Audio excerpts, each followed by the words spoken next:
So good morning. Today we are on the chapter 9 of our Introduction to Vedanta. And chapter 9 is all about Shariram Trayam and Avastha Trayam. So every individual is endowed with Sharira Trayam, that is three bodies. We are aware of one body, but the scriptures talk of three bodies. We need therefore to understand them. They are Sthula Shariram, which is a gross body, which is the heavy body in us. The Sukshma Shariram, which is subtle body, the lighter one, which ultimately all of us want to become the subtle energy. The third is the Karan Shariram, or the causal body. With regard to each body, we have to understand four important features. The first one is the raw material of which we are made of.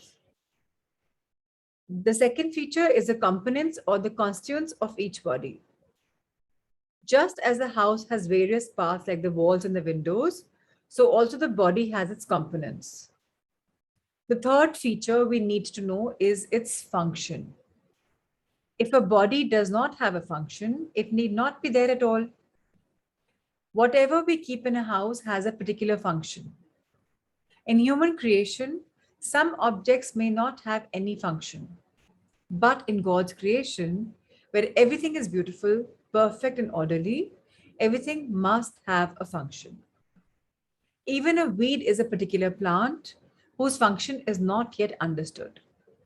The fourth feature is its nature. So now in the Shariram, the body, uh, there are five parts of it: raw material, constituents of parts, function, and nature. We'll go one. The Sthula Shariram is the gross body. It has gross matter, lots of gross energy.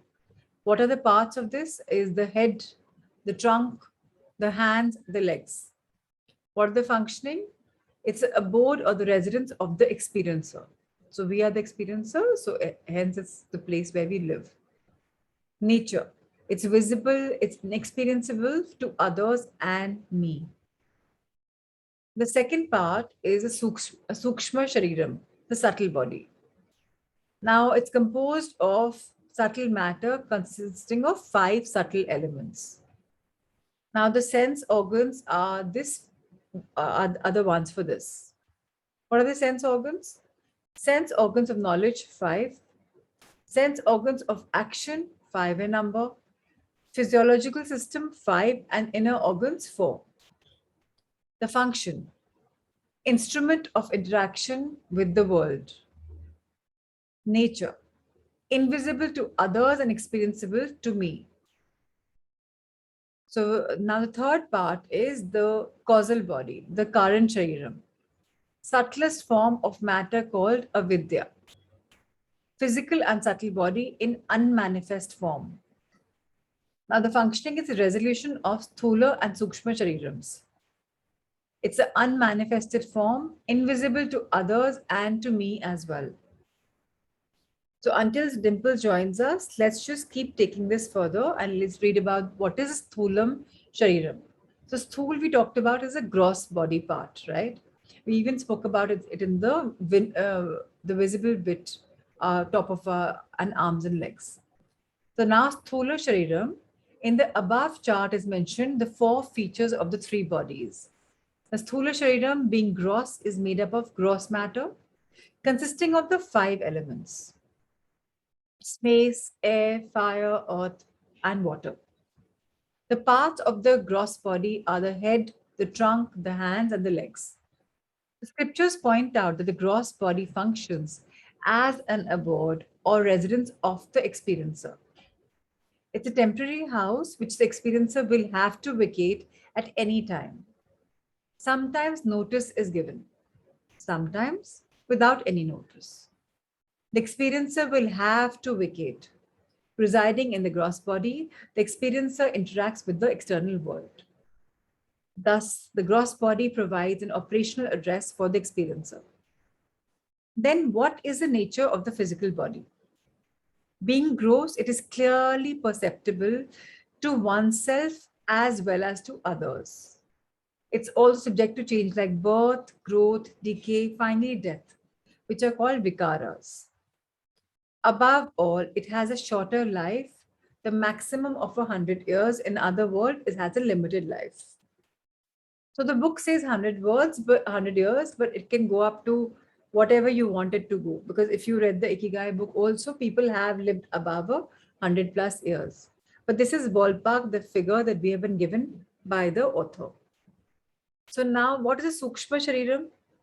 Now let us see the 4 features of the subtle body. The first feature is the matter or material it is made up of. The scriptures say that the subtle body is made up of subtle matter consisting of the 5 subtle elements. We require Shastras to enumerate the parts of a subtle body as these are subtle and cannot be seen. The parts of the subtle body are as follows. 5 sense organs of knowledge. Jnanendriyas, Srotram, the ear, the sense organ that perceives sound, Twak, the skin, the organ that perceives touch, Chakshu, the eye, the organ which sees colors and forms, Rasana, the tongue, the organ which perceives taste, and Grana, the nose, the organ which perceives smell. Thus, these are 5 organs to experience the 5 types of objects. The next 5 components of the subtle body are the 5 sense organs of action, the karmendriyas, from which we do the karma. They are Vak, the mouth, where we speak from, whose function is to speak. Pani, hands, the organ which does varieties of actions like carrying, lifting, etc. Pada, the legs, the organs which help our movement from one place to another. Payu, the organ of excretion. Thank you, Dimples, for joining in. Lovely to see you on this Guruvar. So Payu is the organ of excretion, the organ which removes waste from the body. Upastha, the organ of reproduction, the organ which helps in the propagation of the species.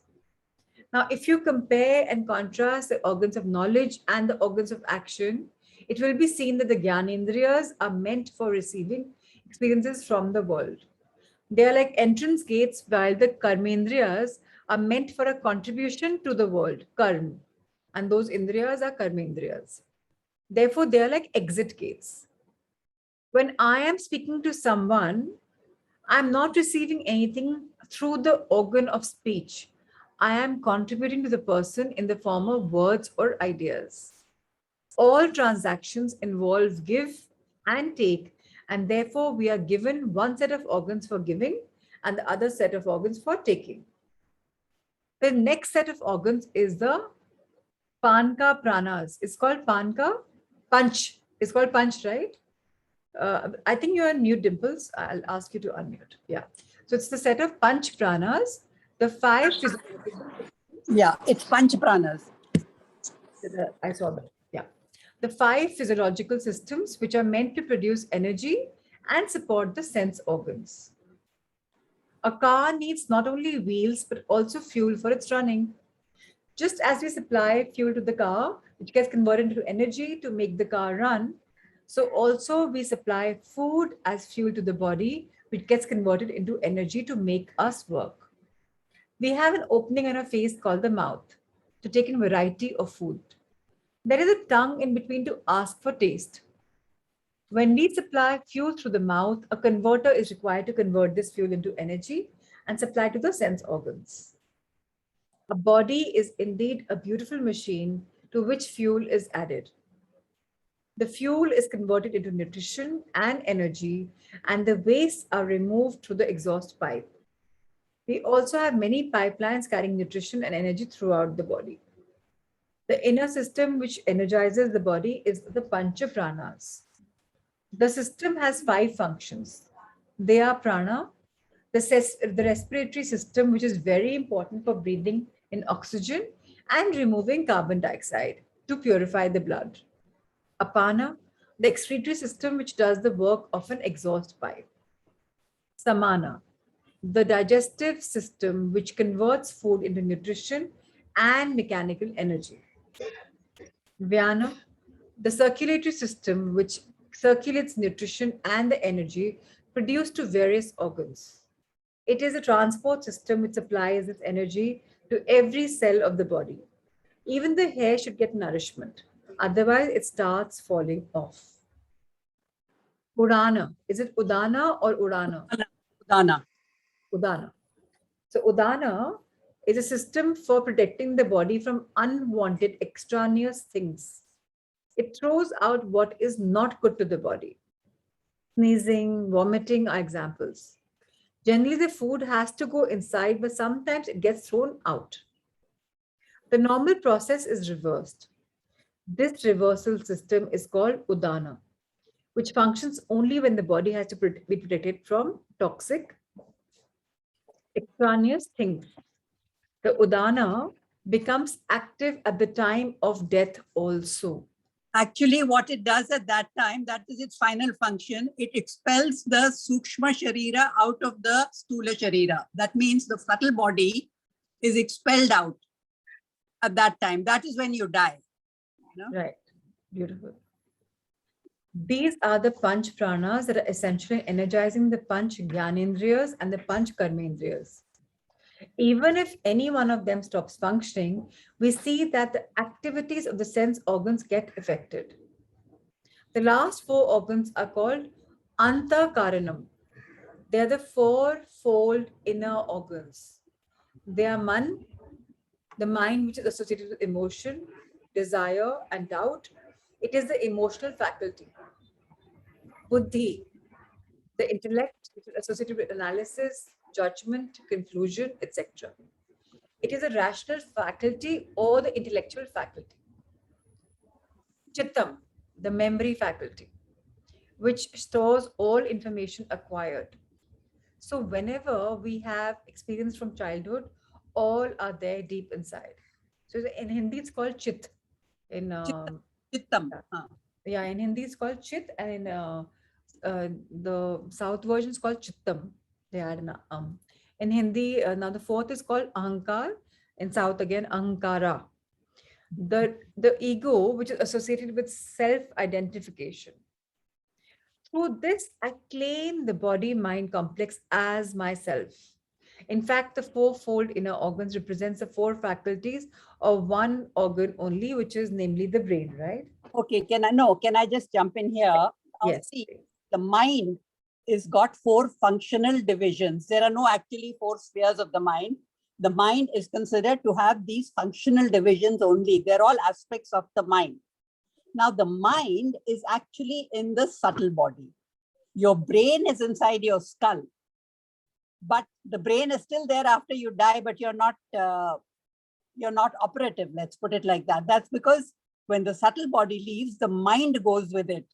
The same mind is in the subtle body, life after life, which is where all your memories are stored. Subconscious mind. Yes. The system, what they're talking about is that faculty, which we call subconscious, because that is where every experience you have ever had in any lifetime is stored as a samskara. And that is what actually makes your character or nature, because past experiences are what go towards making up your mental makeup. So ahankara, I just wanted to explain to you, is not the way we understand ego in the Western term, the semantics, let's say. Okay. In this case, what ahankara actually means, aham, I am, that sense that I exist. That is the first of the faculties of the mind that starts functioning when body gets sentient. The ahankara is the first, this we learned in another text called Drigdrishya Viveka. There, ahankara is the first faculty. Oh, I am. Then it goes beyond, I am so-and-so, whatever. So that is ahankara being referred to here, not ego the way we understand arrogance or something. The I sense, that's what they call it. Beautiful. So all the organs put together make 19 organs. While enumerating the last four inner organs, some books reduce the last four into two. That is the mind and the intellect. Thus, instead of 19 organs, 17 organs are mentioned. These are the components of the subtle body. The subtle body serves as a medium, as a counter, as an instrument of interaction with the world.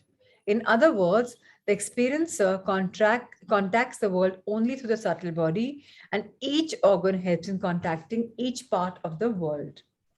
For example, through a sense organ called the eye, I can contact only that part of the world consisting of forms and colors.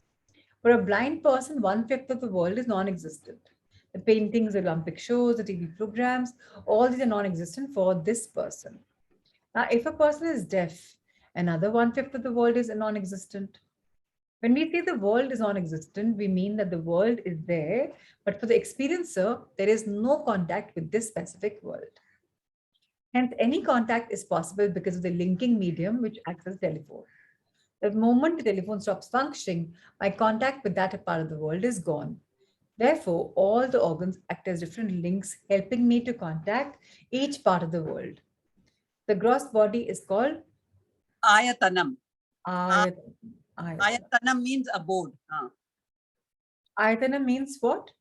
Abode, a house. Okay. So the gross body is called Ayatanam. The subtle body is called Karanam. While one is the abode, the other is an instrument. This is the third feature of the subtle body. Next, we have to see the nature of the subtle body. The first point we have to note is this. The gross body is gross because it is made of gross matter. Now, what is meant by gross and subtle? A gross body is experienceable to others and me. But in the case of a subtle body, I can experience it, but others cannot do so. I know the conditions of my sense organs, my digestive system, the intellect, and the mind. I can know what is in my mind, but you cannot know it. Therefore, subtle is defined as something experienceable only to myself and not to others. In other words, we can say the gross body is fully manifested, but the subtle body is only partial manifest. Finally, we have to note that the subtle body has a longer life than the gross body. In other words, when the gross body dies, the subtle body does not die. It survives and takes another physical body. It continues to take physical bodies until the resolution of this world, which is called pralayam. So, of course, pralayam means the mankind is over, right? Yeah, but the only exception to this whole thing is that if a jnani gets moksha, Yeah. then the body has resolved into Brahman. Then that is the other situation in which body will no longer exist. And the reason that happens is because a jnani understands that he is Brahman, he is Paramatma. So he is not a doer. So when there is no doership, there is no subtle body, there's nobody claiming anything. Absolutely. Resolution with Paramatma. Yeah, so that's what, no? So all the enlightened masters, they merge with the light and or the rainbow body, and they are no longer seen and they never come back because they've got their moksha. Exactly. Correct. Lovely. All right. So death and the subtle body. The concept of rebirth can be understood only by a person who has known the subtle body. Sthula, Suksham, Sharira, Vyogya. Maranam. Sthula, Sharira, Vyoga, Maranam. Death is defined as a disassociation of the subtle body from the gross body. Sthula, Suksham, Sharira, Samogya, Punarjanma. Rebirth. Samyog. Yog is detachment, samyog is attachment, no? Yes, absolutely. So Sthula, Suksham, Sharira, Samyogya, Punarjanma. Rebirth is an association of the subtle body with the new gross body. Therefore, to understand birth, rebirth, or death, a clear understanding of the subtle body is necessary. Again, we should remember that the subtle body is one which keeps in all the punyam and papam, the result of all the good and bad actions. The subtle body remains a storehouse of all these, and therefore it is very important. Moreover, we have to remember when the subtle body leaves the physical body during death, we will not be able to see the subtle body because of its very nature. As we have seen, the subtle body is one which is not perceptible to other people even when I am alive. How can others see the subtle body after it quits the gross body? Thus, we can conclude the subtle body survives the death of a person, but cannot be seen. Now, the question is, how do we know that the subtle body has quit the gross body? The moment the subtle body quits, all the transactions end because the medium of transaction has left the body. Okay, I need to explain something here. See, what Vedanta talks about Satyam and Mithya, right? So Satyam is defined as the only one entity which is independently existent. I'll explain that a little further. Mithya, this Jagat is Mithya, or doesn't mean it does not exist. It just means it has a dependent existence. So everything depends on Satyam for its existence. And what is Satyam? Satyam is consciousness. Existence, consciousness, limitlessness. It's like what the matrix would be, I guess, you know. And that consciousness is what gives sentiency to a gross body, which is otherwise only 5 elements when you look at it. You know, it's made out of matter. The subtle body is the now see, this consciousness is all pervading. It's all over. Everything is consciousness all around us. Brahman is all pervading, as they say. So why is it that chairs and tables and rocks don't move and talk and we can? The difference lies in, even though it is all pervading, it needs to manifest depending on, let's, for want of another word, I'll say reflecting medium. So the subtle body is the reflecting medium in the human being where consciousness is manifest, which is why when subtle body leaves and the consciousness can no longer be manifest, you are considered to be dead. The whole body is still there, the brain is there, the eyes are there, they can't see, the ears are there, they can't hear. Because the Gyanendriyas are part of the subtle body and they leave along with the subtle body. Okay. So that is, now why is it that they also say that there are degrees of manifestation depending on the instrument of manifestation. Animals also can manifest sentiency. After all, they procreate, they like dogs bark, they run, whatever. The degree of manifestation differs from medium to medium. Plants also have sentiency, but they cannot walk. They are rooted in one place. The highest level of manifestation is the human being. And the reason the highest level of manifestation is the human being is because we have what is known as free will. Animals are actually programmed. Some are more intelligent than others. Certain species are more intelligent.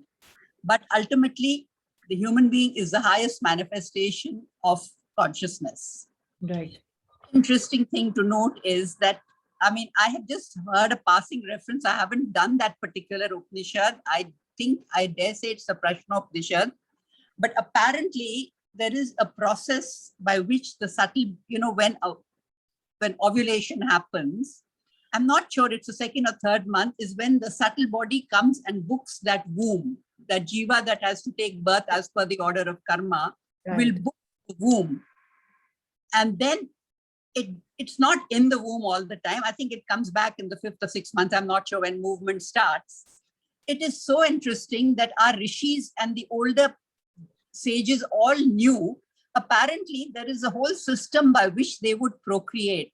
And I can't remember it in detail, but if ovulation happened, conception happened, let's say, on odd days, it would be a boy. If it was even days, it would be a girl.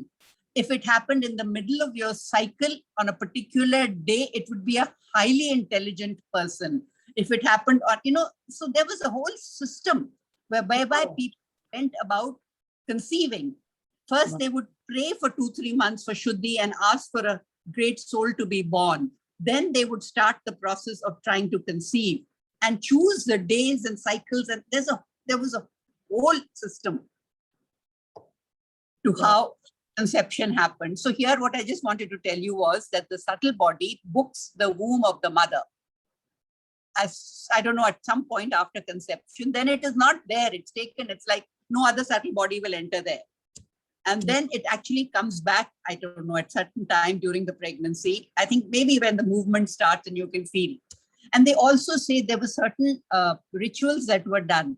I think it is the 5th month where the brain develops. So there were certain pujas in the South, they know about it. I mean, I didn't know about it till I heard this talk.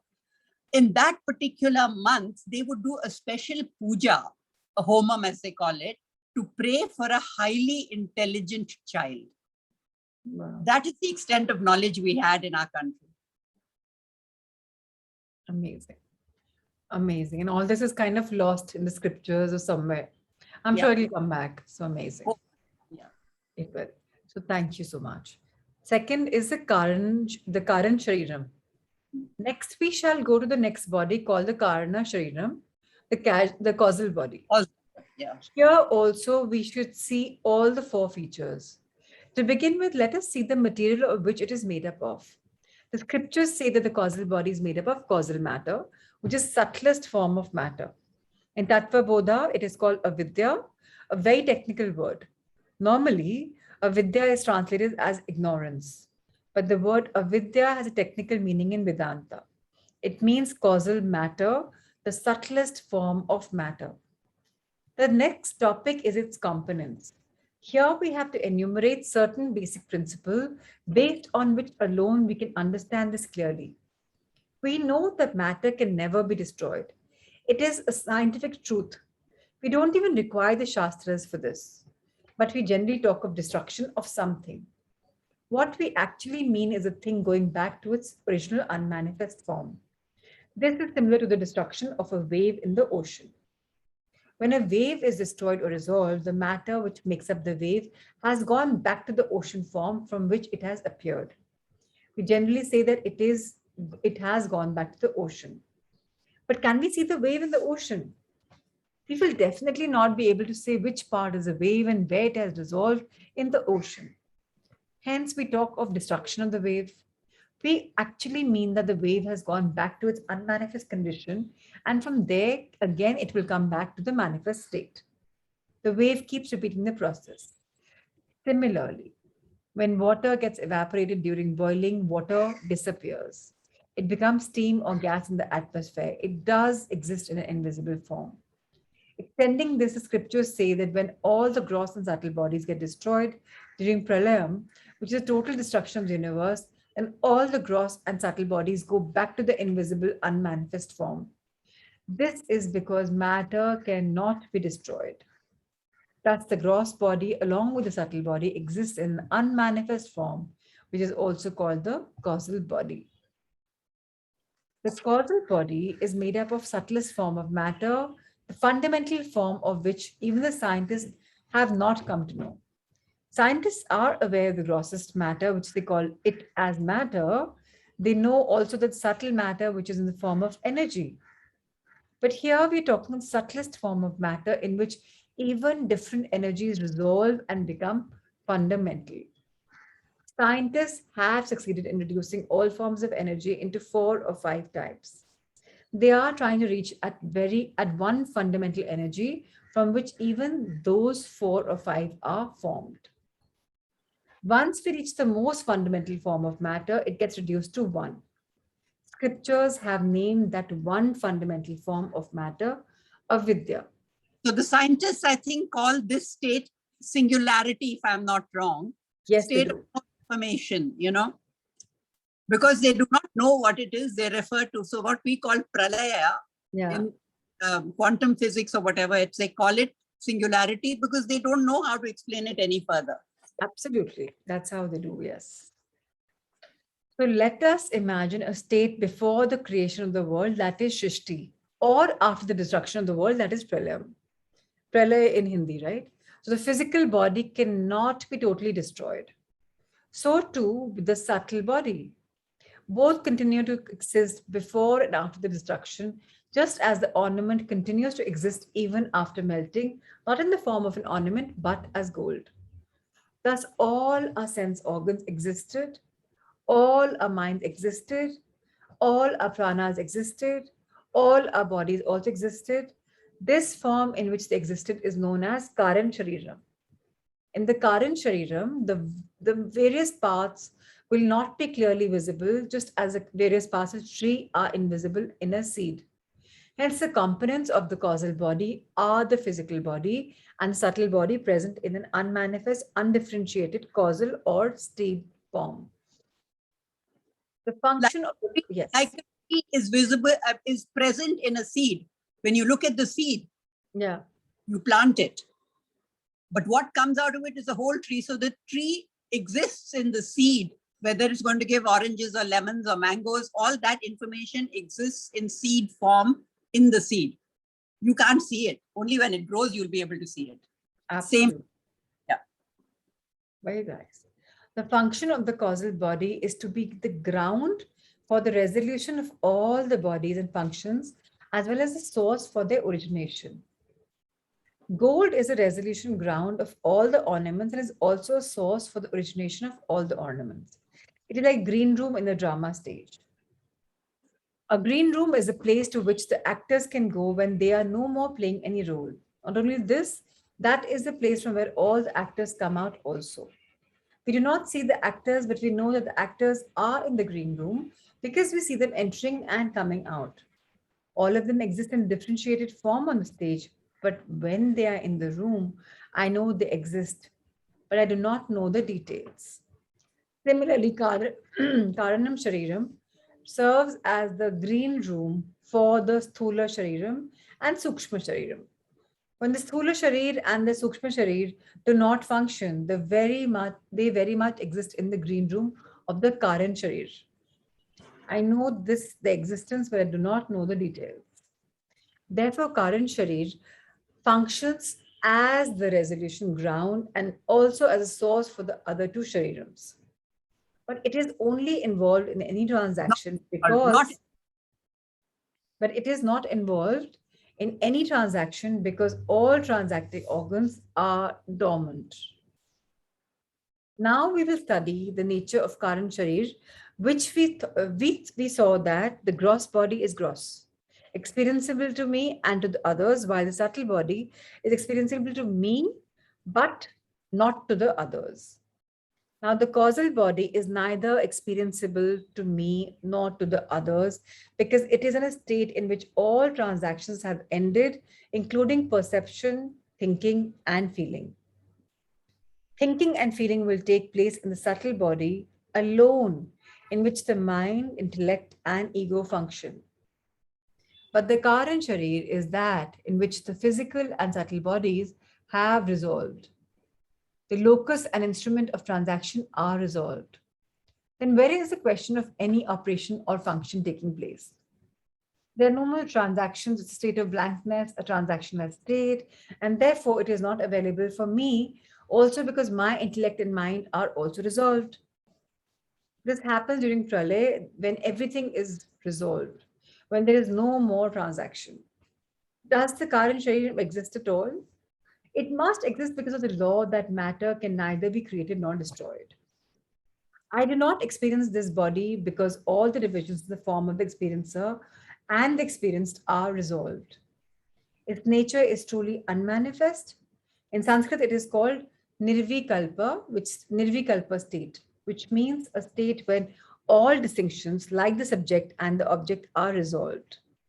In the ocean where the waves are resolved, I cannot distinctly see which wave is where. When different rivers are merged in a room, I know all the rivers are there, but I will not be able to say which is Yamuna, which is Godavari. I cannot see the difference, but the rivers are there. Before merging, they were in Savikalpa form. The gross and subtle body are in the Savikalpa form, whereas the causal body is Nirvikalpa, but the differences are not evident. Avasthatrayam. It's going to be quite long. I'll tell you what, these are what they call teaching models for you to start understanding the basics of Vedanta. Yes. And all very ontological terms, be it Mithya, be it Sukshma Shariram, and what is Karna Shariram, they are relevant for the framework of Vedanta. So this Sharira Trayam, what they call the three bodies, is one teaching model. It's called a Prakriya. Now we're going to enter the next teaching model, which is the Avastha Trayam. Then we'll go on to the Panchakoshas. So I don't know if you would like to stop at this stage, or even would you like? No, even I was thinking, because now we're in an absolute new territory in a way. We've done the three bodies, forms of body, and now we are reaching a different stage. So I think from Avastha Trayam, we can start next week, where all of us can, move from Avastha Trayam to Jagrat Avastha, Swapna Avastha. Jagrat, Sushupti, and Swapna. Anyway, what I was saying was it would be a good idea if you have put the PDF or whatever in the group, if people were to read this, if they don't have the book. It's already And there. Yeah, if there's any doubt or anything, because this is a bit complicated to understand, Yeah. And also there's a very interesting thing that Swamiji has, it's not in this book, but I've heard it in his talks. What they said was that, see, the ears are in the body, but there are people who can't hear. The eyes are there in the body, but there are people who can't see. So these are all powers that we have been given to us at the time of birth. Our Gyanendriyas, our Karmendriyas, everything. For every micro power, there is a corresponding macro power in creation. Absolutely. Because there's an order. See, everybody's pancreas will work the same way. Everybody's heart will work the same way. There's an order by which hearts function, eyes see, whatever. Eyes cannot decide, what today I don't want to see, I'd rather hear. So I'm changing roles. You can't do that, right? So there is a macro power and there is a micro power corresponding. From the macro power, which is an order in the universe, it's part of the various orders that make up our creation. You are given the power of sight, you're given the power of hearing or whatever. The power is given, the power can be taken away anytime. People can suddenly go blind or they can go deaf or whatever. So what they do is they tell you to pray for good sight, for good health, whatever. Now you cannot pray to a power. If I tell you sit and pray to the power of sight, how do you do it? So actually all these orders, you can call them powers, you can call them orders. They have been personified as devatas. Those are devatas. Devatas are only names given to give a form to an order, so that you as a human being can relate to it, So in fact, there's a whole list of devatas. It's so interesting. I was just doing some notes yesterday. And for example, for sound, for space, it is Dig Devata. For air, it is Vayu Devata. For fire, it is Surya Bhagwan. For water, it is Varuna. And for the earth, it's the Ashwini Kumaras, And then even your Antakarna, which has those 4 functional divisions. So the moon, the emotions, which is the Mana aspect, the presiding deity is moon, Chandrama. They say that the moon is very related to your emotions. For the intellect, for the buddhi, it is Brahmaji. For memory, Chitta, it's Vasudeva. And for that Ahankara, the I sense, it is Rudra. Rudra, okay. Rudra, yeah. So, and even the pranas, I, have like Udana is, I don't know. Okay, Samana is Dhananjaya. Then for Vyana, it's Kurma. But these are just given for the sake of identification. Identify. Right. Very interesting. Yeah, but it's actually very beautiful. So it is lovely that we can relate to it because of these gods and goddesses, the divinity. So how wonderful. So Swamiji, Puja Swamiji always said, when he would travel abroad and people would say, oh, in India, you have many gods. He says, we have one God, you have many gods. So he would say, he says, we don't have one God and we don't have many gods. We have only God. Because that consciousness is all pervading, all of nature, everything is Brahman. That is to understand. We may have different upadhis, like different bodies or whatever, but ultimately, all that is matter. It's name, form, function. We are all Brahm, Paramatma is there. That's what. Beautiful. Thank you so much, Dimples, for sharing your light. We'll continue. Such a problem with this new Zoom is giving me and funny thing is, it's not happening for my other meetings. It's happening for this one. Wants me to sign, wants me to do all kinds of things, then doesn't accept my ID. I don't know what's happening. I'll check with my IT team that why is it having a problem with you, and maybe I'll connect them with you. Okay, thank you. Thank you so much. God bless. Let's see each other on next Thursday. Thank you.